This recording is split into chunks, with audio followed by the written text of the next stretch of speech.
Alors, c'est toujours beaucoup de plaisir. J'espère que vous allez très bien. Aujourd'hui, nous nous retrouvons devant la livre sterling face au dollar américain en graphique, face à l'opportunité que j'ai présentée avant-hier. J'ai présenté cette opportunité de swing trading avant hier. Et hier, tout simplement, qui était la journée de, euh, aujourd'hui, c'était quel jour là, déjà?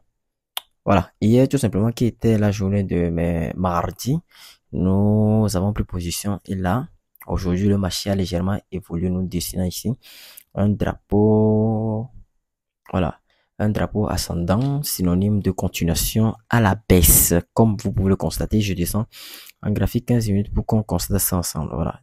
Là, c'est le graphique 15 minutes, hein, et vous pouvez remarquer bien évidemment que c'est un drapeau.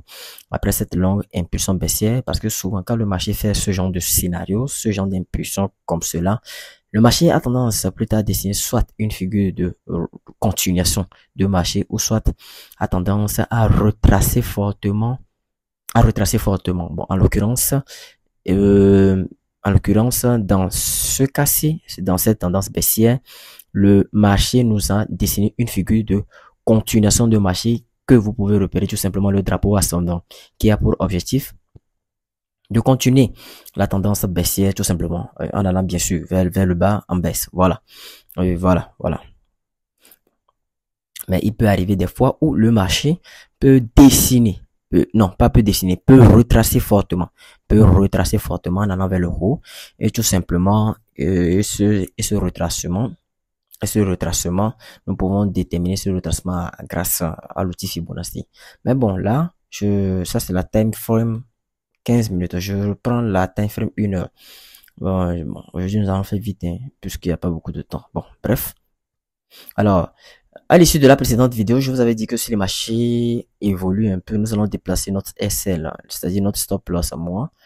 Mon stop loss est initialement prévu sur 1,34, sur les prix de 1,3400. Je l'ai déplacé et je l'ai mis sur les stop loss de 1,3308. Je vous conseille de le faire ainsi pour sécuriser votre point d'entrée. Votre point d'entrée, c'est ici. Vous voyez cette ligne là, voilà, cette ligne du milieu comme cela, c'est votre point d'entrée. Néanmoins, sécurisez votre point d'entrée. Au cas où le marché décidera de se retourner contre vous, vous sortirez avec 0 $ de perte ou bien 0 € de perte. Vous sortirez sans perte. Voilà, c'est la raison pour laquelle il est très important de protéger son point d'entrée. Voilà. Alors, tout simplement, comme je l'ai fait, j'ai protégé mon point d'entrée tout simplement. Alors, du coup, je vais laisser la spéculation suivre son cours. Si la spéculation, c'est-à-dire le marché en question ici à ce niveau, décide de se retourner contre nous, nous allons tout simplement sortir sur les stop loss de 1,3308 avec ce peu de profit accumulé. Bon, bref, si le marché décide de continuer à la baisse, le marché aura tout simplement continué. Voilà, nous aurons, bon, disons, nous allons franchir la deuxième zone successive de retournement, la troisième et la quatrième. Sur ma chaîne, je vous présente que des opportunités de swing trading. Voilà, tout simplement. Voilà, très bien. Alors, vous l'aurez compris et j'espère que vous en ferez de même. Je vais parler rapidement d'une opportunité là qui m'est venue à l'esprit. Je vais parler rapidement d'une opportunité qui m'est venue à l'esprit. La fois passée, je vous avais parlé de cette opportunité du NZDCHF. Et ici, nous sommes en graphique 1 heure. Je vous avais parlé de ça dans la précédente vidéo.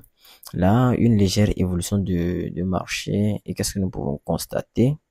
Nous pouvons constater que là, bon, bref, il n'y a pas trop à part que le marché a vraiment consolidé au niveau de notre zone de support. Voilà. Et en haut, ici, c'est la résistance. Le marché a vraiment consolidé ici à ce niveau. Bon, bref, c'est un peu ça. Et donc, mais dans la précédente vidéo, je vous avais dit d'attendre que la première zone dangereuse ici est très proche de notre zone d'action pour pouvoir prendre un trade ici, au milieu, ici à ce niveau. Donc, à l'occurrence, d'attendre une cassure et clôture de bougie en dessous de cette première zone susceptible de retournement. Voilà, en dessous de cette première zone. Et avant d'intenter une quelconque action concernant cet actif. Et mieux encore, d'attendre le pullback. Voilà, tout simplement. Alors, j'espère que vous aurez à suivre cette vidéo jusqu'à la fin. Je vais m'arrêter là. Merci pour votre attention. Nous allons nous retrouver une prochaine fois dans une nouvelle vidéo. D'ici là, portez-vous bien.